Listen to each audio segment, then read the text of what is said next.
Hey, Daily Dosers. Thanks so much for tuning in today. And today we're going to ask this question. What is the Bible? Everybody's got one, but what is it?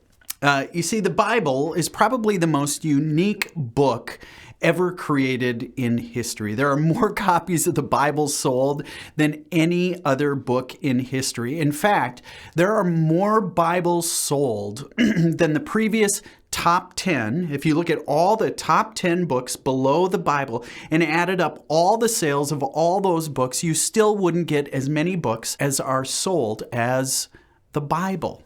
But here's the thing about the Bible. It is the most misunderstood book.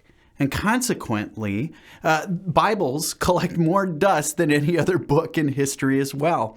And I want to suggest today that the reason it's more misunderstood than any other book, and consequently it collects more dust than any other book, is because of how we answer the question, what is the Bible?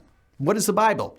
So here's what I want to ask you to start. To get into this, I want to ask you, which of these would you be more apt to read? The Wall Street Journal, New York Times, or the Inquirer? Be honest, which would you be more apt to read? Or how about this? Would you be more apt to read an instruction manual or a romance novel? You know you've got a few of those at home. How about this? Would you be more apt to read a history book or a comic book? Well, regardless of which you would be more apt to read, when I listed all these books, these types of literature, here's what I know. You read them each differently. You read the New York Times differently than you would read the Inquirer. You read an instruction manual different than you'd read a smutty romance novel. You read a history book different than you would read a comic book. I mean, think about social media today. We read social media with a different lens than, say, we would have read an encyclopedia. So I want you to keep that in mind, the ways we read different types of literature, because here's the thing about the Bible. We mistakenly think of the Bible as being one single book. The fact of the matter is this: the Bible is actually a collection of books. It's a library, if you will. The Bible actually contains 66 different books, which were written by some 40 different authors over the course of 1,500 years, people. Think about that. Each of those authors is writing in a very unique and distinct period in history. Each of those authors is writing to a different context, to a different situation. They're writing for a different purpose, for a different reason. And so here's the thing. Just like you read the New York Times different from how you read the Inquirer, you read a social media post with a different lens than you'd read an encyclopedia, each of the books of the Bible, shouldn't we read them similarly with different lenses? We should be concerned with the context of the author. When were they writing? Who are they writing to? Why were they writing? What was the reason? What was the purpose? Oh, and every one of those authors, they wrote in a different style. Some of those authors wrote laws. Others wrote letters. Some of those authors, they wrote poetry. Others wrote songs. Some wrote history. Others wrote gospel. And still others wrote in this wild, crazy, ancient type of writing, which was called apocalypses. The book of Revelation, the book of Daniel are written in that way.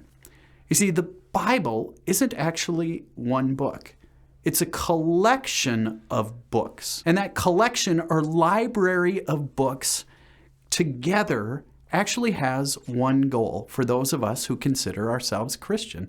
There's one goal, one overarching theme, one overarching storyline that for us as Christians is the one goal of the entire Bible, all 66 of those books.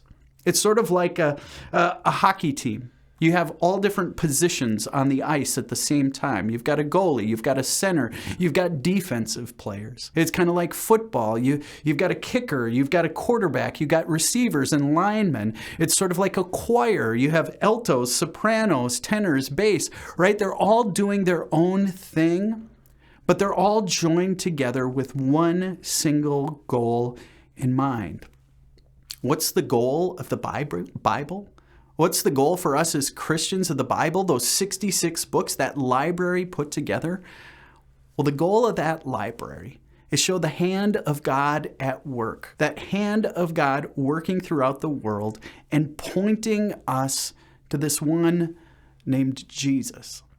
This one named Jesus who came into this world and loved this world with a love we cannot even imagine. A love, if we could somehow bottle up and effectively infiltrate our world with, our world would be a different place. It's a story of this one in Jesus who was killed, and yet he rose. And somehow in the mystery of faith, because of that, we inherit eternal life.